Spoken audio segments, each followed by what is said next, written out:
naquele primeiro quadro lá da plataforma, orientações iniciais, tem lá uma pasta cheia de exercícios, né, que a gente viu no módulo passado. Não, o questionário são 4 horas, né? Se tiver 1 hora só, tá errado, tem que corrigir isso lá. Eu coloquei já também os questionários já, tá? Do módulo 2. Quem ainda não viu, vou abrir ontem à tarde. E aí vai ficar aberto lá até o dia 23 de setembro. Então tem um mês aí para fazer os questionários e o tempo de duração é de 4 horas, né? Aí se você não completar dentro de 4 horas, tem mais 1 hora para você terminar o que ficou faltando. Mas se tiver 1 hora só, tá errado, eu vou corrigir isso lá daqui a pouco.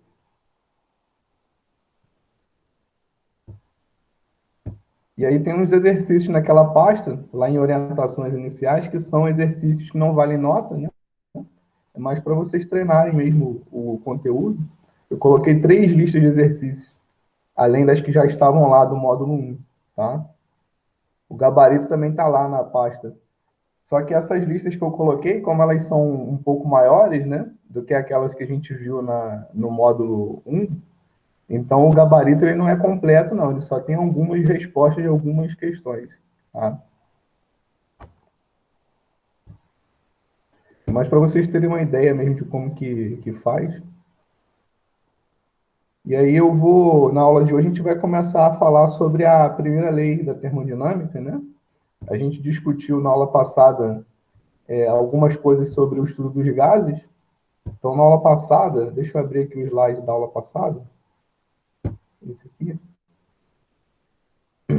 A gente falou sobre as transformações, né, de estados, viu o conceito de variável de estado, né, que é pressão, volume e temperatura. Daí a gente falou das transformações de estado de um gás. Então, são 3 transformações particulares que um gás pode sofrer, né? Você tem a transformação isotérmica, isobárica e isovolumétrica, né? Então, numa transformação isobárica, significa que a pressão é aquela variável de estado que vai se manter constante, né, ao longo da transformação, tá? Se a transformação for isovolumétrica, é o volume que se mantém constante, e se a transformação for isotérmica, é a temperatura que se mantém constante, tá? E aí, para cada caso, você tem um comportamento aí, né, do gás conforme ele vai evoluindo. Então, na transformação isobárica, né, o volume e a temperatura se relacionam por essa regra linear aqui, né? O volume varia de forma proporcional à variação da temperatura, tá? Que é o mesmo que acontece na transformação isovolumétrica. Só que aqui o volume é que é mantido constante. Então, a pressão varia linearmente com a temperatura, tá?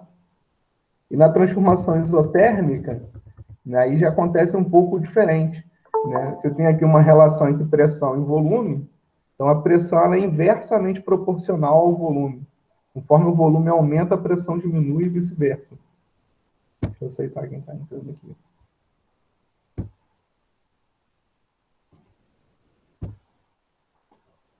Certo? E aí você pode ter uma transformação geral, que é quando as 3 variáveis mudam, né? E aí você não tem um gráfico, né, para isso, seria um gráfico com 3 eixos, né, porque são 3 variáveis, tá? E daí, na aula passada, também a gente discutiu a questão da equação de estado, né? Para um gás ideal, tem essa forma aqui, tá? Então, essa equação, ela amarra, né, ela relaciona as 3 variáveis de estado de um gás, né? A pressão, o volume e a temperatura, né? O número de moléculas, né, o número de mols que você tem formando o teu sistema, o teu gás, também, de certa forma, pode ser classificado como uma variável de estado, tá? Mas a gente vai estar sempre interessado em estudar sistemas fechados, né? Ou seja, o número de moléculas, em geral, ele é invariável, né? Ele não muda, tá? Então, isso aqui passa a ser uma constante, né? Geralmente vai ser uma constante. E aí as variáveis ficam sendo essas 3 aqui: pressão, volume e temperatura.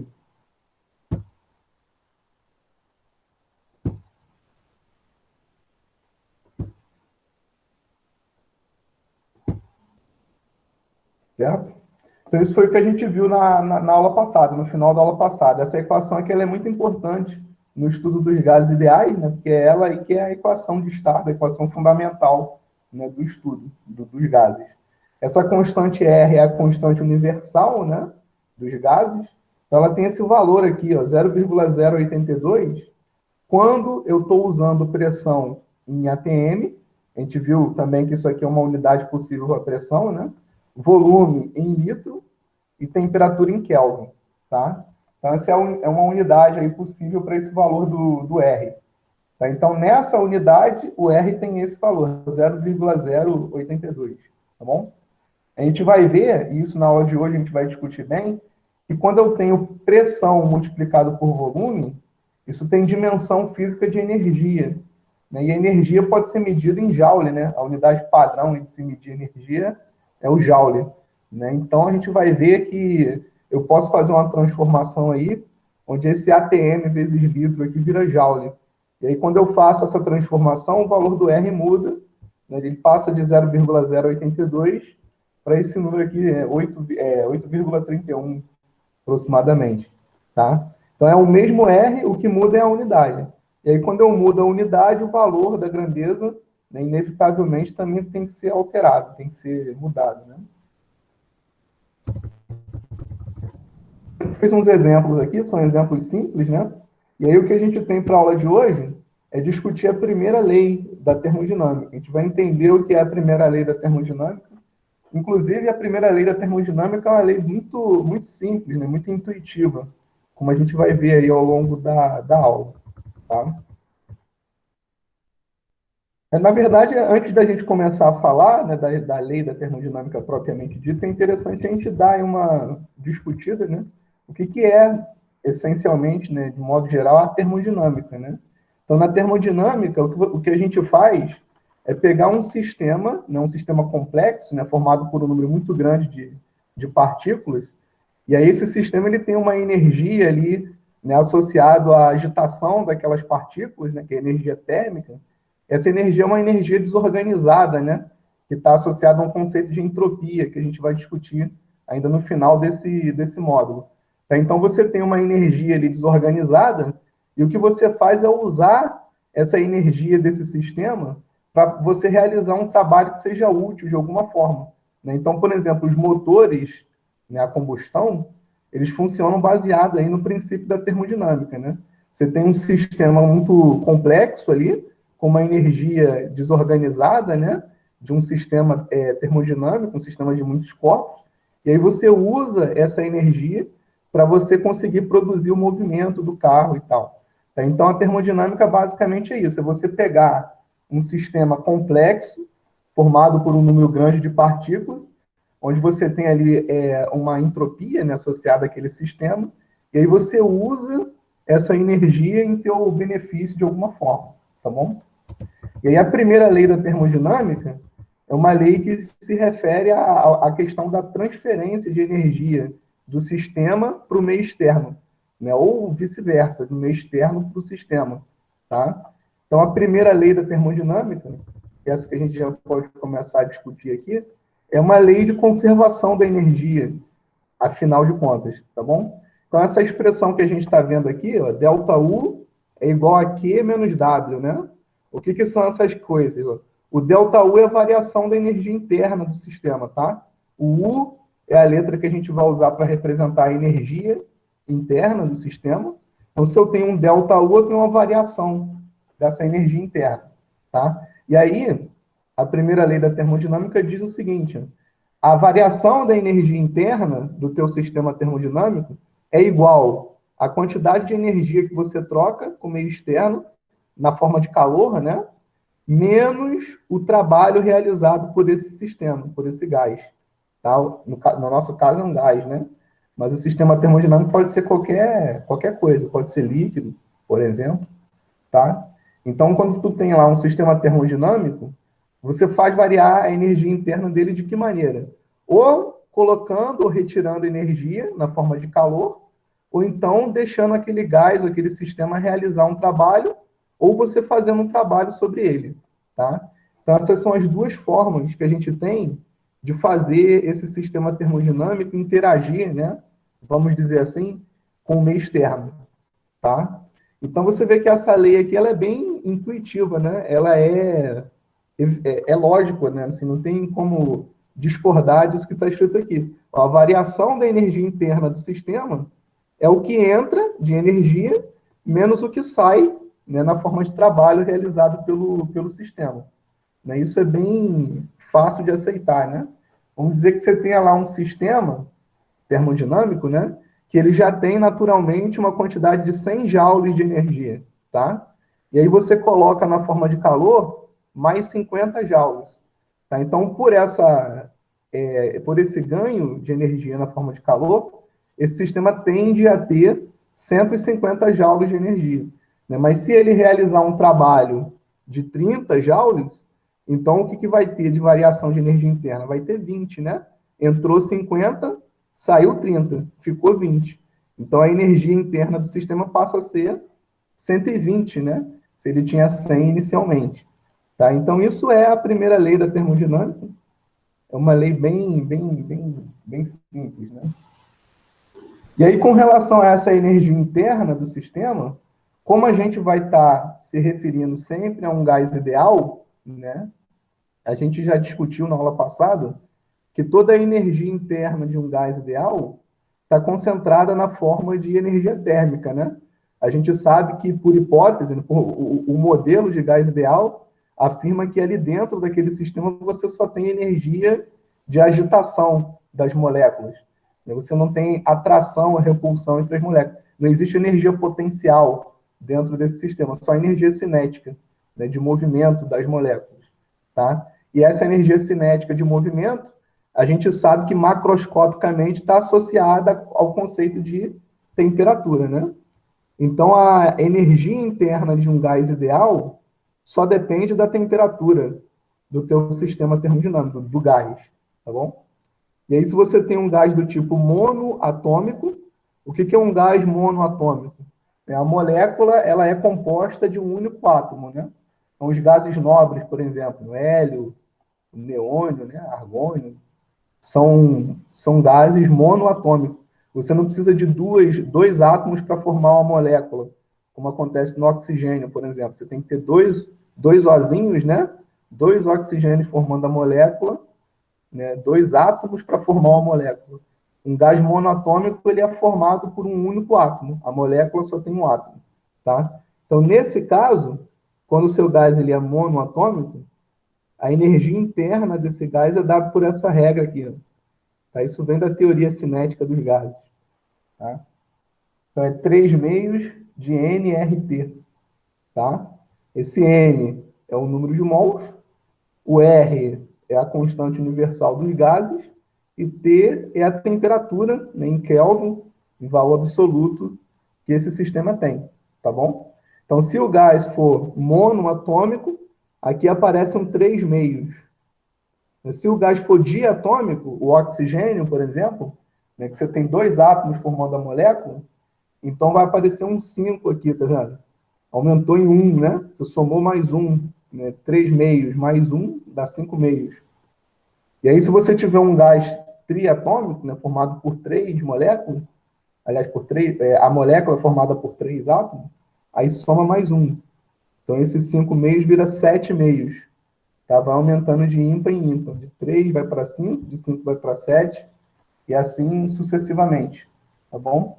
Então, essa regrinha aqui está mostrando, essencialmente, que a energia interna de um gás só depende da temperatura, né? Uma vez que eu assumo que esse gás ele é um sistema fechado, ou seja, o número de moléculas, o número de mols é fixo, então isso tudo aqui é constante, e só tem a dependência da temperatura. Então, todo gás ideal, a energia interna é proporcional à sua temperatura. Se eu dobro a temperatura, significa que a energia interna foi dobrada. Tá ok? E aqui, a gente está vendo um sinal de menos, né, nessa fórmula, porque a gente está assumindo que esse W aqui representa o trabalho realizado pelo gás no meio externo. Tá? Então, o trabalho realizado pelo gás no meio externo, ele precisa ser subtraído, né, para você ter ali o critério de o quanto que isso afeta na variação interna do teu sistema. tá bom? Poderia ter um sinal de mais aqui, ao invés de menos. Você pode encontrar por aí, isso não é muito comum, né, mas às vezes aparece em alguns livros mais antigos, o sinal de mais, ao invés de um sinal de menos, você vê um sinal de mais, né? Isso significa que esse W aqui está sendo interpretado não como o trabalho que o gás realiza no meio externo, mas o contrário, tá? Então, o trabalho que o gás realiza no meio externo é menos o trabalho que o meio externo realiza sobre o gás, tá? Então, se esse W aqui estiver sendo interpretado como o trabalho realizado pelo meio externo sobre o gás, então você precisa colocar um sinal de mais no lugar desse sinal de menos. Mas o mais comum é a gente interpretar esse W como sendo o trabalho que o gás realiza no meio externo. É por isso que ele tem que ser subtraído aí na contabilidade da energia interna do teu sistema. Tá bom?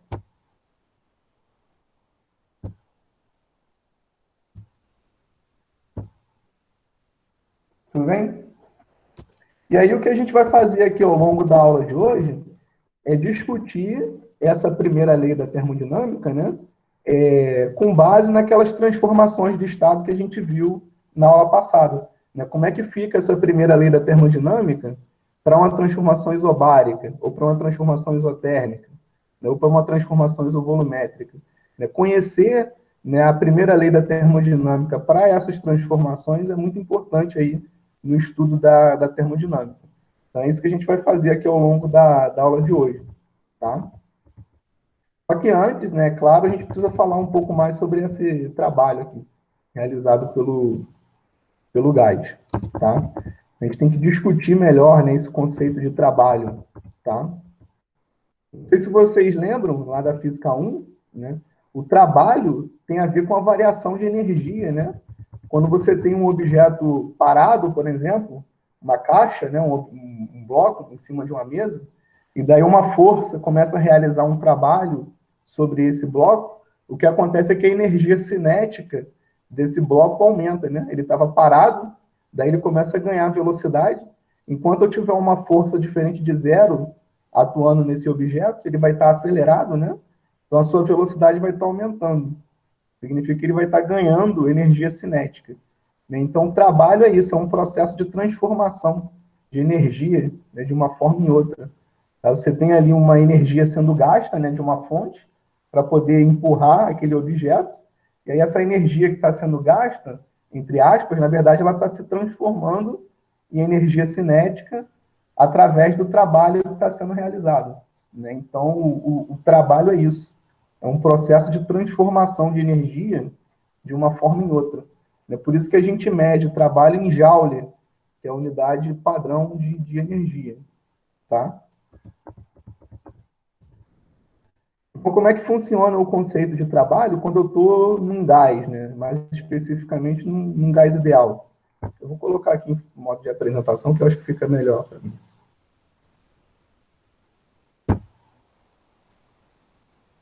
Certo? Então, aqui a gente tem uma representação, né, uma imagem, para a gente poder discutir esse conceito de trabalho aqui no caso do gás, né? Então, então é o seguinte, vamos supor, você tem aí um estado inicial, né? Você tem as moléculas de um certo gás se deslocando aqui pelo teu cilindro, né? Pelo cilindro que contém esse gás, tá? E daí vamos supor que esse gás ele está em contato com a chama de um fogão aqui, por exemplo. Ele está recebendo energia na forma de calor, tá? Então, quando esse objeto, que esse gás, recebe energia na forma de calor, o que acontece? A pressão no gás aumenta, né? E aí, se essa tampa aqui ela tiver liberdade para se deslocar para cima e para baixo, né? Se não tiver atrito aqui e tal, o que vai acontecer é que esse gás aqui ele vai empurrar essa tampa para cima, certo? E aí a gente sabe que trabalho, por definição, vocês aprenderam lá na Física 1, né? Trabalho é força vezes deslocamento. Então, se você pegar a força realizada por esse gás nessa tampa e multiplicar a distância que a tampa sobe nesse processo, você tem aí a quantidade de energia, né? Ou seja, o trabalho realizado por esse gás. Tá? Então, o trabalho realizado por uma massa gasosa é sempre a força multiplicado pela distância, né, pelo deslocamento que está havendo aí no processo. Tá? Só que a gente está falando de um gás, de um sistema termodinâmico. Então, seria interessante a gente calcular esse trabalho, não em termos de força e deslocamento, que são coisas típicas aí que a gente usa na mecânica, né? E poder usar as variáveis de estado. Seria muito melhor poder calcular esse trabalho aqui em termos de pressão, volume e temperatura, do que em termos de coisas que são difíceis da gente medir. Né? Essa força aqui, por exemplo, como é que eu meço? É difícil, né? A pressão, volume e temperatura, não. São variáveis mais fáceis da gente obter aí a respeito do gás, né? Então, o que a gente vai fazer é manipular essa definição de modo que aqui vai aparecer as tais variáveis de estado que a gente espera, tá? Então, por exemplo, ó, se eu pegar essa expressão aqui, força vezes deslocamento, tá? Dividir a força pela área da base aqui desse cilindro, tá? Se eu divido pela área, para essa fração, para esse resultado aqui não ser alterado, eu tenho que multiplicar pela área também, né? Se eu divido embaixo pela área e multiplico em cima pela área, o valor desse produto aqui ele não é alterado, ele se mantém constante, tá? Então, se eu pego essa força e divido pela área, o que eu ganho? Eu ganho que esse F sobre A aqui, eu posso trocar por P, de pressão, né? A gente aprendeu algumas aulas atrás aí, que força sobre área é pressão, né? Então, conforme esse gás está realizando uma força sobre essa tampa, na verdade, esse gás está aplicando uma pressão ali, né? Essa pressão é exatamente o valor da força dividido pela área dessa tampa, que é a área A. Então, se eu pego a força e divido pela área, isso dá para mim a pressão, tá? Mas uma vez que eu dividi pela área, para não mudar, né, o valor desse produto, eu tenho que multiplicar pela área também, tá? E aí, se eu olhar para esse D vezes A, né, o que é D vezes A? Isso aqui é o volume. Vocês devem ter aprendido aí na matemática básica, né? Que o volume de um cilindro é isso. Você pega a área da base e multiplica pela altura, tá? Então, se você pegar essa área A e multiplicar por esse deslocamento D, você vai ter exatamente o volume que variou, né, desse estado inicial para o estado final, tá? Qual foi a variação de volume aí? É o volume correspondente a essa faixa de altura D, né? Então, se eu pegar a altura D e multiplicar pela área A da tampa do cilindro, eu vou ter a variação de volume que esse gás sofreu, tá bom? Então, esse D vezes A é o ΔV, ó, a variação de volume, tá vendo? Então, aqui eu consegui fazer uma manipulação de modo que eu possa escrever o trabalho realizado, não em termos de força e deslocamento, que são mais difíceis de medir, mas em termos de pressão e volume, tá vendo? Que são as variáveis de estado aí que para a gente é mais fácil de manipular, né, quando a gente está falando de um sistema termodinâmico, tá bom? Então, com isso, a gente aprende que trabalho, né, ou seja, energia, é sempre, é sempre obtido pelo produto da pressão pela variação de volume, tá vendo? Pressão vezes volume, resumidamente, né, dá energia, dá trabalho, tá vendo? Tá, então, essa regra aqui, ó, trabalho igual a P vezes ΔV, vai ser muito importante. A gente vai ter que guardar isso aqui com... guardar, né? Do mesmo jeito que a gente tem que guardar lá aquela equação de estado, né? PV igual a nRT. Isso aqui também é uma informação que vai ser muito útil.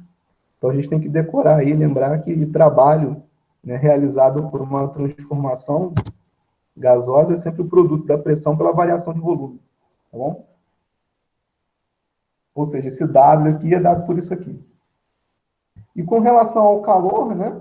Como a gente está falando aqui de uma transformação isobárica, a pressão constante, tá? Essa tampa aqui ela se desloca de modo que a pressão no gás se mantém constante. A gente pode escrever esse calor aqui dessa forma que a gente está vendo aqui embaixo. O calor é o número de mols vezes esse Cp aqui, que é a capacidade térmica, a pressão constante, capacidade térmica molar, tá? A pressão constante, vezes a variação de temperatura, tá? A gente aprendeu há um tempo atrás aí o conceito de capacidade térmica, Essa aqui ela é um pouquinho diferente. Quando a gente fala de gás, né, a gente usa a capacidade térmica molar. A gente definiu na calorimetria, né, algumas aulas atrás, aquela capacidade térmica em termos da massa, né? Não sei se vocês lembram. Aqui, a gente vai definir uma capacidade térmica em termos da quantidade de moléculas, do número de mols, tá? Então, você tem que o calor trocado com o meio externo é o número de mols vezes essa constante, vezes a variação de temperatura, tá bom? Isso aqui é uma formulinha que a gente vai usar bastante também. E aí tem um detalhe, né? Vocês estão vendo que aqui eu estou falando de CP, né? Capacidade térmica, pressão constante. Né? Num gás, a capacidade térmica depende de que tipo de transformação que está acontecendo. Tá? Então, se eu tiver numa transformação isobárica, que é essa aqui, né? A pressão constante, o valor desse C é um bem definido. Agora, se eu tiver numa transformação isovolumétrica, que é a volume constante, o valor do C é outro. Na verdade, ele é um pouco menor do que esse aqui, tá bom? A gente vai discutindo isso aí daqui a pouco também. Tá? Então, para um gás, para o mesmo gás, o valor da capacidade térmica depende se o processo que está acontecendo é a pressão constante ou se é a volume constante, tá bom? Então, para cada transformação desse tipo, você tem uma capacidade térmica diferente. É claro que a temperatura constante, a gente não vai falar em capacidade térmica, né? Porque a capacidade térmica está associada a uma variação de temperatura. Então, numa transformação isotérmica, uma temperatura não muda, não faz sentido falar em capacidade térmica, tá? Então, só existe capacidade térmica a pressão constante e a volume constante. Tudo bem? Se vocês quiserem perguntar aí ao longo da aula, pode ficar à vontade, tá? Que eu vou falando aqui. Se tiver alguma dúvida, é só falar. E aí, se vocês virem essa definição aqui, né, de trabalho, ó, P vezes ΔV, né? Se eu fizer um gráfico pressão em função do volume, né, para uma transformação isobárica, a gente tem algo desse tipo aqui, tá? Você tem uma pressão constante, né? Porque a transformação é isobárica, e aí está associado a uma variação de volume. Então, vai aqui de um volume 1 para um volume 2, tá? Se você olhar para essa regra do trabalho realizado pela massa gasosa, você vê que esse trabalho aqui, ele é a área, né, desse retângulo. Como é que a gente define, né? A gente aprende aí no curso de matemática básica, né, a calcular a área de um retângulo. Você pega a altura, né, um dos lados, e multiplica pelo outro lado, lado perpendicular, isso dá para você uma medida daquela área, né? Então, se a gente for olhar para esse gráfico aqui, começa no estado A e vai até o estado B, tá? Você vê que a área desse retângulo é precisamente isso, a pressão vezes a variação de volume, né? Que é a lateral aqui desse quadrado, essa base aqui desse quadrado, desse retângulo, tá? Você pegar o volume V2 e subtrair o volume V1, dá o valor do ΔV, que é o lado aqui da base desse retângulo. Tá? Então, o trabalho realizado é sempre a área abaixo do gráfico. Tá? Ó, você está no estado inicial A, você evolui até um estado final B, tá bom? E aí, se você observar, essa região cinza aqui, a área dessa região cinza vai ser P vezes ΔV, que é exatamente o trabalho realizado. Tá bom? Então, a gente aprende, né, e isso aí agora a gente vai entrar um pouco no cálculo, né, que se você tem um certo gráfico, tá, num plano cartesiano, né, um gráfico qualquer, e aí você tem um certo intervalo aqui da abscissa, né, do eixo X, vocês aprenderam lá no cálculo que a integral entre um valor e outro da abscissa dá para você a área abaixo daquele gráfico, né? Então, para uma linha reta horizontal, a gente não precisa recorrer aqui ao cálculo da integral, porque um retângulo é uma coisa muito simples de calcular a área, né? A gente sabe desde criança calcular a área de um retângulo. Agora, vamos supor que esse gráfico aqui não fosse um gráfico tão simples assim, né? Uma linha reta horizontal. Vamos supor que fosse uma coisa mais complicada, tá? E aí eu quisesse calcular a área abaixo desse gráfico para um certo intervalo de volume aqui, né, de abscissa. Aí eu tenho que recorrer à definição do cálculo aí, né, que é essa integral que está aqui, tá certo? A gente vai ver que para o caso da transformação isotérmica, isso aqui vai ser importante nessa definição, tá bom? Aí você escreve a pressão em função do volume e calcula a área do gráfico disso aí para essa variação de volume aqui, né? Que te interessa, no volume final até um volume inicial conhecido, tá? Deixa eu ver se tem um gráfico aqui para a gente montar na outra.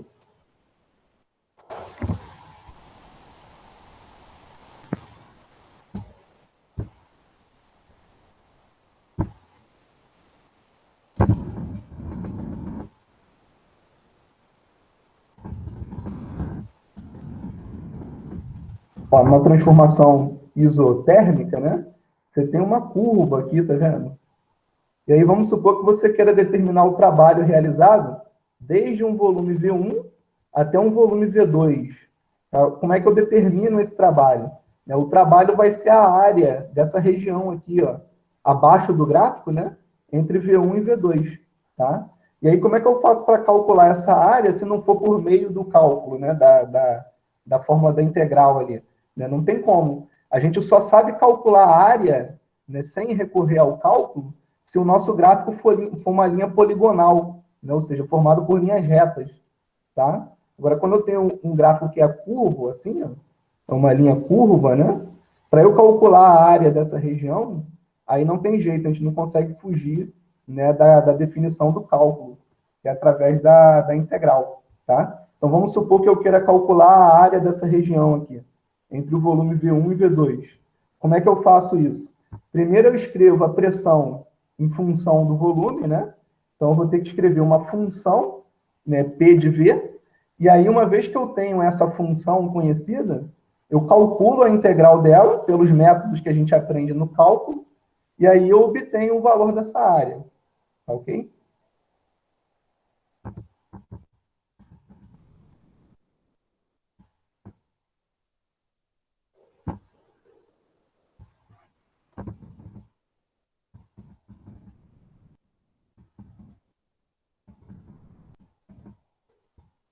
Certo? Então, essa aqui é a definição de trabalho, de um modo mais geral, né? É claro que se eu tenho uma transformação isobárica, como eu falei, aí tudo fica mais simples, porque uma transformação isobárica é uma linha reta, né? Então eu não preciso de cálculo de integral nenhum, é muito simples calcular essa área, né? P vezes ΔV.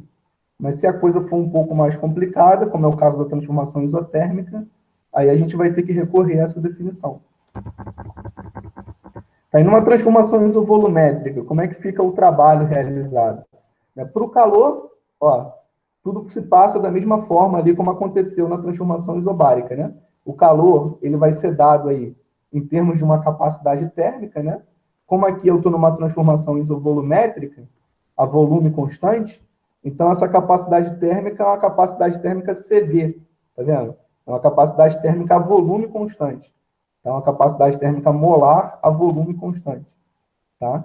Então, o calor vai ser o número de mols, a quantidade de moléculas, vezes esse CV multiplicado pela variação de temperatura.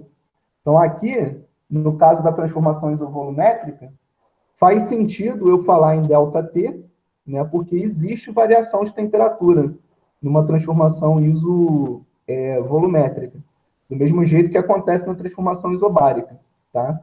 Só na transformação isotérmica é que a gente não tem como ter uma expressão desse tipo, porque não existe ΔT, né? Como a gente vai ver daqui a pouco, tá? Então, com relação ao calor, tudo se passa como acontece lá na transformação isobárica, tá bom? E com relação ao trabalho, o que a gente pode dizer, né, numa transformação isovolumétrica, como é que eu posso determinar o trabalho realizado numa transformação? Ó, vamos supor que eu esteja aqui num estado inicial, tá? Que tem um volume V e uma pressão P1, tá bom? E daí eu faço uma transformação do tipo isovolumétrica, a volume constante. Tá? Então, o gráfico que vai representar essa transformação tem que ser uma linha reta vertical, né?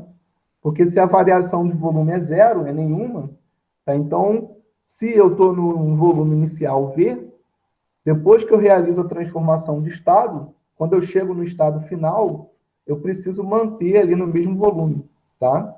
Por isso que a transformação isovolumétrica, ela é representada por uma linha reta vertical, que não tem variação de volume. O volume se mantém constante, tá bom? E aí, se o volume se mantém constante, se eu olhar para essa definição aqui, né? E igual o trabalho, né? É a pressão vezes a variação de volume. Mas se o volume é constante, quanto que vai valer esse ΔV? Né? O ΔV vale zero, e aí o trabalho realizado nessa transformação tem que ser zero. Tá? Então, numa transformação isovolumétrica, o trabalho é sempre zero. Tá? Não existe trabalho realizado numa transformação isovolumétrica. Se eu olhar para essa figura aqui, de repente fica mais fácil de entender por quê, né? Ó, vamos supor que eu tenha aí um gás a uma pressão P1 e uma temperatura T1, tá? Se eu esquentar esse gás, se eu aumentar a temperatura, a volume constante, né, a pressão vai aumentar, então eu vou ter variação de temperatura, vou ter variação de pressão, mas o volume não é mudado, porque essa tampa aqui ela está fixa, né? Ela está presa. Então, como não tem volume, não existe deslocamento dessa tampa para cima ou para baixo, tá? Então, se não tem deslocamento, o trabalho é zero, né? Porque a gente aprendeu que a definição de trabalho é força vezes deslocamento, tá? Então, se essa tampa ela não sobe e nem desce, significa que o trabalho realizado é zero, né? O que equivale a dizer que o volume do teu gás não muda. Ele fica fixo ali no valor V, tá? Então, numa transformação isovolumétrica, o trabalho realizado pela massa gasosa é sempre nulo, é sempre zero, tá? E aí você vê que para cada tipo de transformação, você tem uma regra para calcular o trabalho, né? Ó, na transformação isobárica, a regra é essa. Você pega a pressão constante e multiplica pela variação de volume, porque tem variação de volume na transformação isobárica. Agora, na transformação isovolumétrica, o trabalho realizado é sempre zero. Não tem variação de volume, tá? E na transformação isotérmica, como é que vai ser? Ó, primeiro, o que eu posso afirmar aqui numa transformação isotérmica, né? Sobre a variação de energia interna. Como a energia interna só depende da temperatura, e a transformação ela é isotérmica, né? A temperatura é constante, significa que esse ΔU aqui vai dar zero. A variação da energia interna tem que ser zero, né? Por que a variação de energia interna é zero? Porque a temperatura não muda. E a energia interna só depende da temperatura, tá? Então, se a temperatura não muda, o ΔU tem que dar zero. Isso significa que todo o calor que entra no teu sistema tem que sair na forma de trabalho realizado, tá? Para essa diferença aqui dar zero, né? O Q e o W, eles devem ser iguais, ó, tá vendo? Quando o calor que entra é igual ao trabalho que sai, significa que o ΔU, a variação da energia interna, vai ser zero. Você tem uma transformação isotérmica, tá? E aí, como é que a gente pode discutir agora o W, né? O trabalho realizado? Aí é que entra tudo isso que eu estou falando aí a respeito do cálculo, né? Da definição de trabalho como sendo a integral, né? De uma função P de V, né? Pressão em função do volume.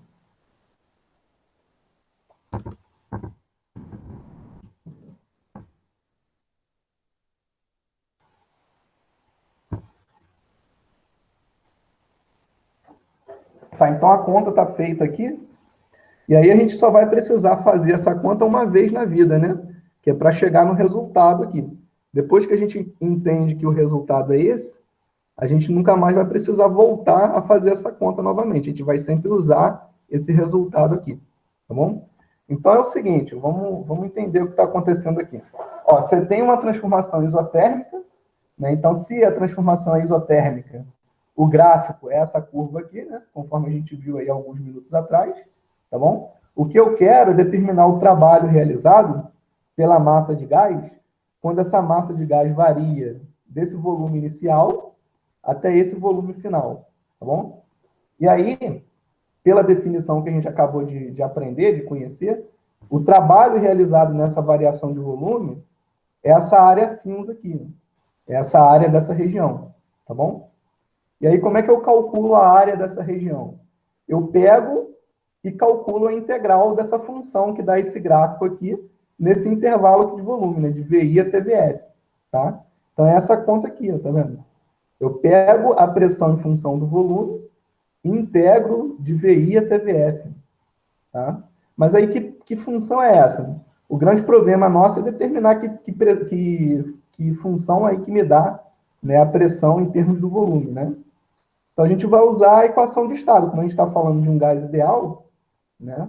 Então, a gente tem que partir sempre da equação de estado, que é essa regra aqui. Né? Pressão vezes volume é o número de moléculas, o número de mols, vezes a constante universal dos gases, vezes a temperatura. Tá bom? E aí é o seguinte, né? Como eu quero uma pressão em função do volume, a ideia é separar a pressão do volume, né? E isolar cada uma dessas duas variáveis de um lado da equação, tá bom? Então, esse volume aqui que está multiplicando a pressão, o que eu vou fazer é pegar ele e passar para o outro lado dividindo, tá? E aí eu vou ter agora uma função, ó, P de V, tá vendo?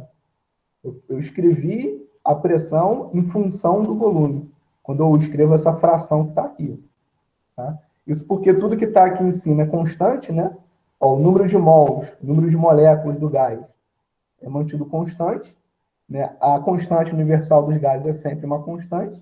E, como eu estou tratando aqui de uma transformação isotérmica, essa temperatura aqui não vai variar ao longo da transformação, porque é isotérmica, tá?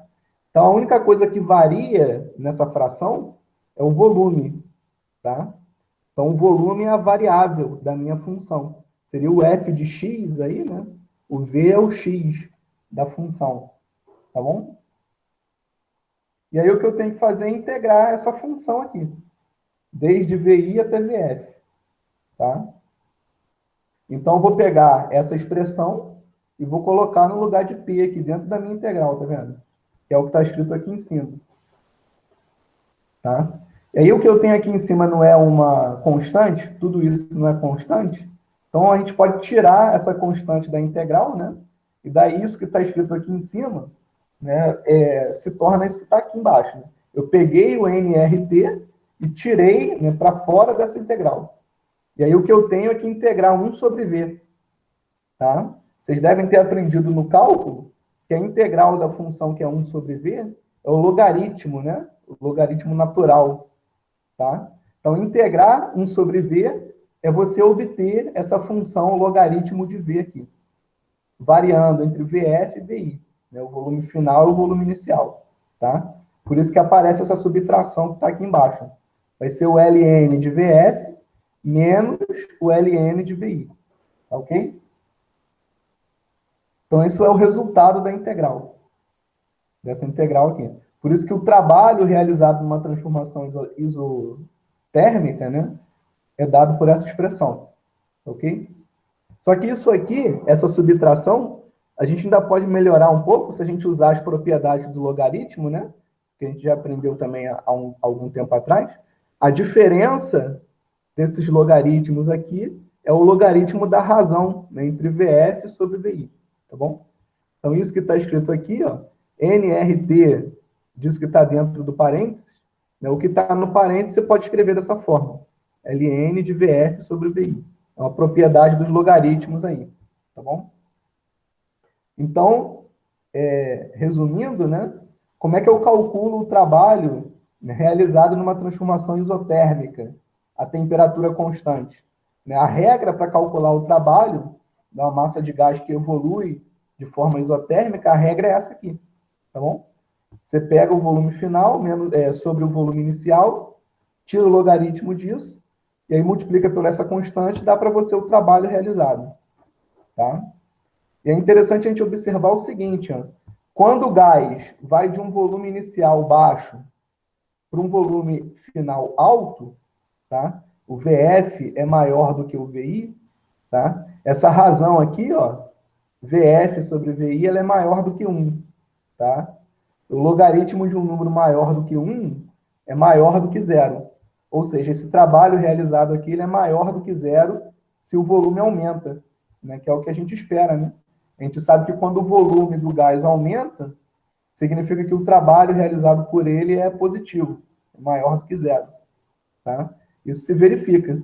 Ó, VF sobre VI é maior do que 1, o logaritmo de um número maior do que 1 é maior do que zero. Então, esse trabalho é maior do que zero. Tá bom? Agora, vamos supor que fosse o contrário. Né? O VI fosse menor do que o VF. Tá bom? O VI fosse maior do que o VF. O contrário. Né? O VI fosse maior do que o VF. Tá bom? Ao invés do volume aumentar, o volume diminui. Aí o que eu vou ter é que essa razão aqui é um número menor do que 1. E aí, se eu olhar no gráfico, né, do logaritmo, o logaritmo de um número menor do que 1 é negativo. Tá? É um número negativo. E aí o trabalho realizado vai ser negativo. Tá? Seguindo essa regra que a gente viu em algum momento. Essa aqui, ó. Tá? Ó, se o volume final é maior do que o volume inicial, então o trabalho realizado pelo gás é um trabalho positivo. Tá? Se o volume final ele é menor do que o volume inicial, então o trabalho realizado pelo gás é um trabalho negativo. Ok?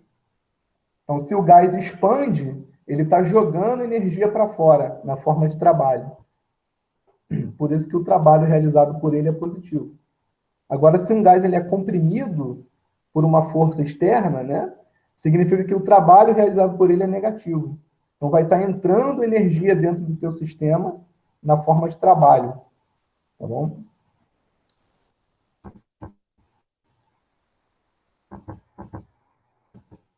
Daí aqui a gente vai falar da transformação adiabática. Essa eu vou deixar para a próxima aula, porque já, né? A transformação adiabática ela é um pouco mais complicada, né? Dá um pouco mais de tempo para a gente entender. Tá? Então, na próxima aula, da quinta-feira, né, a gente vai voltar aí nesse assunto, né, vou dar uma revisadinha, né, no início da aula, e daí a gente vai ver a transformação adiabática. Tá? A transformação adiabática é aquela que não permite troca de calor com o meio externo. Por isso que a variação de energia não tem que, tá vendo? Não tem que porque a transformação adiabática não pode trocar calor com o meio externo, só por meio de trabalho, tá? Mas isso eu vou deixar para a próxima aula. Recapitulando aí o que a gente viu na aula de hoje, então a gente definiu aqui a primeira lei da termodinâmica, é uma lei de conservação da energia, tá? Então, a variação da energia interna de um gás tem que ser igual à energia trocada na forma de calor, menos o trabalho realizado pelo gás, tá, no meio externo. Ou seja, a energia que fica dentro do gás é aquela quantidade que entra menos a quantidade que sai. Nada mais lógico do que isso. Né? E aí a gente discutiu a primeira lei da termodinâmica para as transformações particulares. Né? Então, se você tem uma transformação isobárica, a primeira lei da termodinâmica é tal que tanto o calor, como o trabalho, como a variação de energia interna, são as três coisas, né, são diferentes de zero, tá bom? Na transformação isobárica, nenhuma dessas três quantidades aqui vai ser igual a zero, tá? E aí o calor trocado, a gente pode escrever dessa forma, é N Cp vezes ΔT, né? Cp é a capacidade térmica a pressão constante, tá? E o trabalho realizado numa transformação isobárica é dado por essa regrinha que a gente está vendo aqui. Você pega a pressão, que é a constante, né, um número constante, multiplica pela variação de volume, isso dá para você o trabalho realizado por essa massa gasosa. Tá? Agora, se a transformação for isovolumétrica, a gente pode escrever o calor dessa forma. Tá? Lembrando que uma transformação sendo isovolumétrica, o volume não varia, logo o trabalho realizado tem que ser zero, né? E aí toda a variação de energia interna é dada pelo calor que entra ou sai do teu sistema. Tá? Então, se o calor entra, essa variação de energia interna é positiva. Se o calor sai, essa variação de energia interna é negativa. Tá ok? E a transformação isotérmica, você tem que a temperatura não muda, né? Então, se a temperatura não muda, é esse ΔU aqui que tem que ser igual a zero, porque o U só depende da temperatura. Né? Então, se a temperatura não muda, a variação da energia interna não pode acontecer, né? Tem que ser zero. Tá? E aí, nesse caso, o calor trocado, ele não tem uma fórmula fechada, tipo essa, né? Mas não precisa, né? Porque se o ΔU é zero, a gente sabe que esse calor tem que ser igual ao trabalho realizado. E o trabalho realizado a gente pode calcular. Tá? É só aplicar essa formulinha aqui que a gente acabou de entender. Então, numa transformação isotérmica, é essa a regra para o cálculo do trabalho realizado. Ok? E o resto a gente vai deixar para a próxima aula. Porque já foi muita informação já na hora de hoje.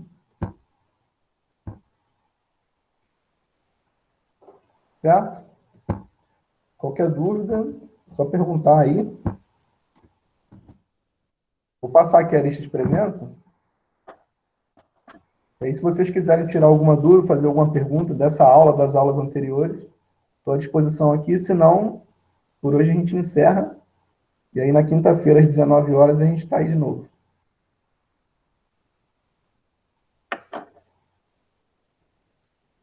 Eu vou ver agora o questionário lá, tá? Se está com 1 hora ou 4.